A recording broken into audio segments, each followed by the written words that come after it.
중도와 개혁에 기반한 제3지대 통합을 목표로 내건 대한신당 어제 공식 출범을 선언했습니다. 총선을 앞두고 통합의 구심점이 되겠다는 이 포부를 밝혔는데 순항을 위한 과제들을 짚어보겠습니다. 대한신당 최경환 신임 대표 연결돼 있습니다. 대표님 안녕하세요. 네, 안녕하세요. 최경환 의원입니다. 네, 먼저 축하드립니다. 어제 네, 이 감사합니다. 출범식 가졌고 오늘은 오후 4시에 이제 현충원 참배 그리고 김대중 전 대통령 묘역 참배로 일정을 시작하시는데 아무래도 이 최 대표님께서는 또 DJ 마지막 비서관이라고 불렸기 때문에 소감이 더 남다르실 것 같아요. 네, 현충원을 참배하고 김대중 대통령 묘소를 찾아서 우리 한국 정치개혁 또 총선 결의를 다지고자 합니다. 대통령께서 많이 격려해 주시라고 생각하고 있습니다. 네. 네. 자, 이 지금 초선이시잖아요. 사실 초선 의원이 당 대표로 이제 선출이 된 건데 좀 이례적입니다. 어떤 의미가 있을까요? 예, 그렇습니다. 제가 초선 의원인데요. 이렇게 당 대표를 맡는다는 게 아무리 저희들 8명의 의원이 참여하고 계시는데 아무리 작은 당이긴 한다 하더라도 이렇게 초선 의원이 맡는 게 좀 이례적이고 정치권에서 보기 드문 풍경인데요. 아무래도 저는 이번에 총선의 목표는 김대중 노무현 문재인에 이은 개혁정권의 정권 재창출 기반을 어떻게 쌓느냐 하는 문제라고 봅니다. 그래서 민주당만으로는 이게 안 된다. 제3세력, 건강한 제3세력의 통합된 3세력이 필요하다.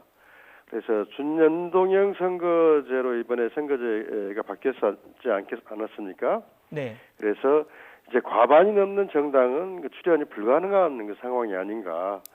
그래서 제3세력의 통합이 이루어진다면 유권자들도 앞으로 4기 개혁 정권의 창출을 위해서 3세력을 키워주시리라고 또 지지해 주실 거라고 생각하고 있습니다. 네. 네, 뭐 통합 문제 이제 얘기를 하셨고 바른미래당, 민주평화당, 무소속까지 통합을 위한 세력을 아우르겠다 이런 얘기를 하셨는데 그렇다면 질문 드리겠습니다. 이 좀 통합에서 이런 세력은 제외하겠다 하는 부분이 있다면 어떤 게 있을까요? 저희들은 아까 말씀드렸듯이 중도 개혁 세력, 개혁 정권의 재창출을 위해서 제3지대 3세력의 통합을 이야기하고 있습니다. 그런 측면에서 우리는 분명히 중도 개혁 노선을 분명히 하고 있고, 이렇게 최근에 여러 가지 흐름들이 나타나고 있는데, 예를 들면은 5.18 민주화 운동에 대해서 부정하는 세력이랄지, 역사 발전에 있어서 이렇게 지금의 개혁 정권의 흐름에 대해서 좀 반대하고 있는 세력과는 같이 하기 힘든 굳이 이야기한다면 그렇게 생각하고 있고 모든 중도 개혁 세력을 통합하는 게 제일 목표를 가지고 있습니다. 네. 그러니까 5.18 민주화 운동을 부정하거나 개혁 흐름을 반대하는 세력은 좀 제외를 하지만 나머지 중도 개혁 세력들은 모두 아우르겠다라는 얘기를 해주셨고, 네, 그렇습니다. 네. 네. 자, 그런데 사실 이 이제 대한신당 닻을 올렸는데 몇 가지 아킬레스건이 있습니다. 제가 좀 짚어보자면 일단 하나는 호남당이다라는 이제 지적이 나오는 게 사실이에요. 그래서 지금 오늘 바른미래당 이태규 의원 같은 경우도 이제 이야기를 하면서 안철수 세력과의 이제 합칠 것이냐, 대한신당과 합칠 것이냐는 질문에 대해서 지역주의에 기반한 정당은 안 된다 이렇게 선을 그었는데 이 부분 좀 어떻게 보십니까? 저는 꼭 그렇게 생각하지는 않고요.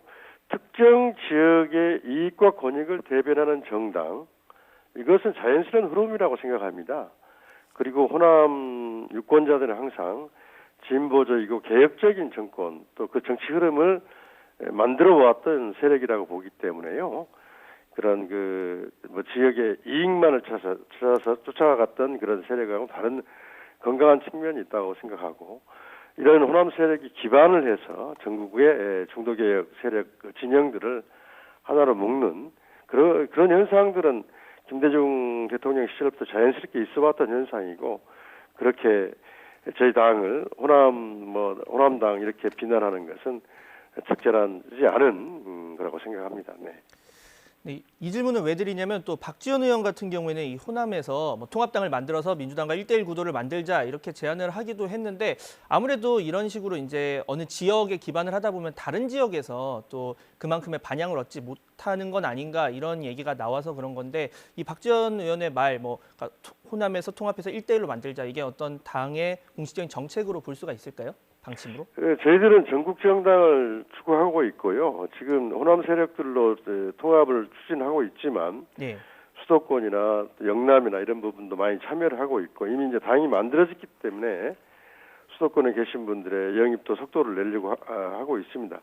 다만 호남뿐만 아니라 모든 지역에서도 저는 정치의 경쟁 체제가 만들어졌을 때 지역의 이익도 보장된다고 생각합니다. 너무 일당 독식 형태의 지역 정치가 얼마나 많은 폐해를 가져오고 있는지 각 지난 지방선거 이후에 시의회, 구의회, 지방의회들이 민주당 일색으로 되면서 엄청난 피해들이 지금 주민들을 받고 있거든요. 그런 점에서 호남에서도 또 다른 지역에서도 그런 경쟁 체제를 만드는 게 중요하다.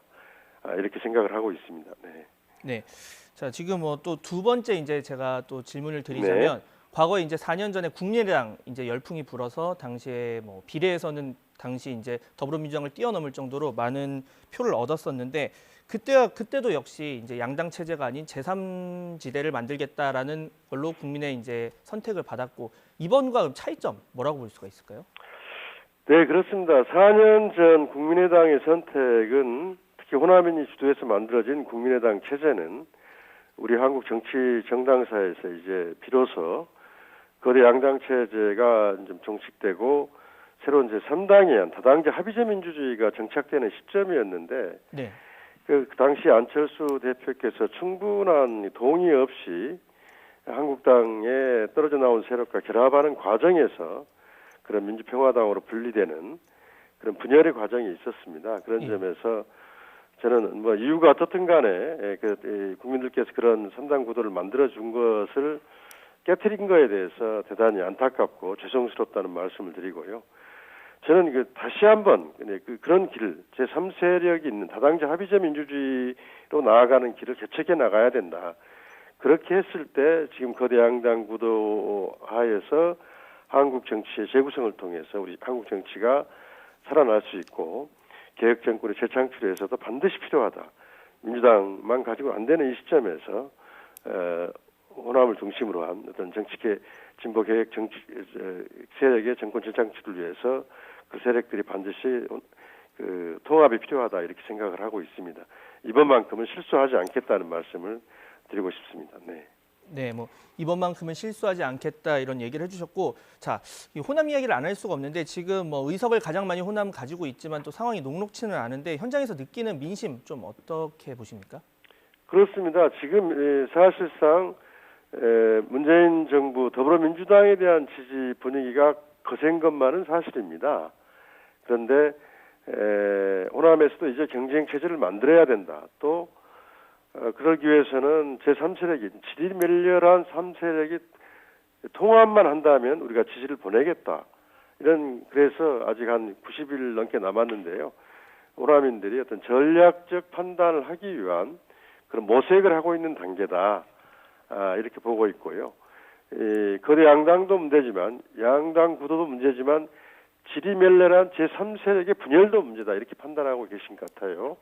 그래서 이번에 통합이 호남 민심을 제3세력의 통합이 호남 민심을 결정하는 데 중요한 역할을 하지 않겠느냐 이렇게 생각하고 있습니다. 네. 네, 지금 통합 관련해서 이제 계속 질문을 드리고 있는데 아까 그 안철수 전 대표 이야기를 하면서 그 당시 이제 섣부르게 한국당 이탈 세력과 합치게 되었고 그래서 뭐 실수가 있었다라는 얘기를 해주셨습니다. 자, 그렇다면 오늘 바른미래당 이태규 의원 얘기를 자꾸만 하는데 이제 제3지대가 철진한 정치 세력의 도피처가 돼서는 안 된다 이런 식으로 이 대한신당과 안철수계의 이 결합에 좀 선을 긋는 그런 목소리를 오늘 라디오에서 보여줬습니다. 이 부분에 대해서 좀 어떻게 보시는지요? 그런데 이태규 의원은 그렇게 말씀하셨는데 일단 손학규 대표님은 오늘 아침에서 저의 제3세력 통합 제안에 대해서 환영한다는 뜻을 밝히셨고요. 미래 세대를 위한 통합을 하자 이런 말씀을 하셨는데 전적으로 찬성하고 있고요. 안철수 대표의 문제에 대해서는 그동안 안철수 대표께서 보여준 정치적 지향점, 정체성 이런 부분에 대해서 또 지난 정치 과정에서 보여줬던 그 정치적인 능력 또 대중의 신뢰 이런 문제에 대해서 많은 국민들이 좀 의구심을 가지고 있는 게 사실이에요. 그런 점에서 우리가 좀 조심스럽게 판단을 해야 되고 들어오셔서 어떤 이야기를 하시는지 또 어떤 분을 만나려고 하시는지 이런 분을 좀 지켜봐야 될 거라고 생각하고 있습니다. 네. 자, 제3지대가 이제 성공을 하기 위해서는 그만큼 정체성을 이제 국민들한테 잘 보여줘야 할 것 같은데 또 민주당과 한국당과의 차이점도요. 그런 점에서 최근 전국에 대해서 좀 질문을 드리자면 지금 뭐 검찰 인사권 관련해서 많은 논란이 있는 상황인데 이 추미애발 법무부 인사, 그 검찰 인사 관련해서 좀 어떻게 보시는지 뭐 개인적인 시각이라도 듣고 싶은데요. 예, 저는 이제 한편으로는 뭐 시원한 인사다 이렇게 이야기하시는 분도 있고 또 속 깊이 바라보는 분들은 염려하시는 분도 많이 있어요. 네. 저는 이제 검찰은 당연히 개혁돼야 되고 그 무소불위의 어떤 권력기관으로서 견제기관을 이제 공수처를 통해서 만들어지지 않았습니까?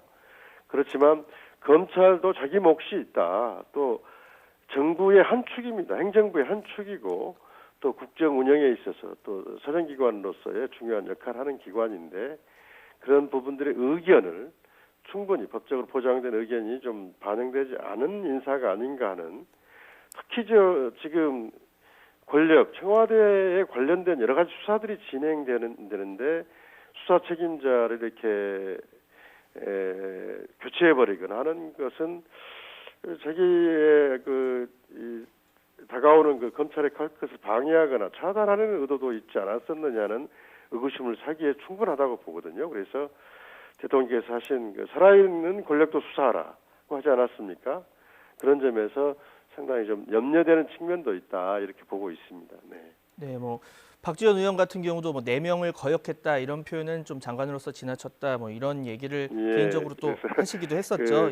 과거 시대 왕조 시대나 들을 수 있는 표현들이 나오는데요.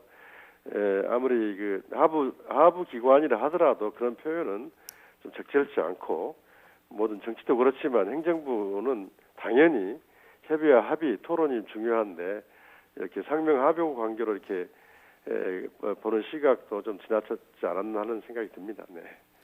네, 알겠습니다. 아무쪼록 이 뭐 제3세력에 대한 갈망이 있다는 거는 또 뭐 그 사실이기 때문에 이런 부분을 뭐 대한신당 앞으로 통합 잘 뭐 이뤄내서 또 국민들에게 많은 정체성을 표출을 해줄 수 있기를 바라겠고요. 자, 네.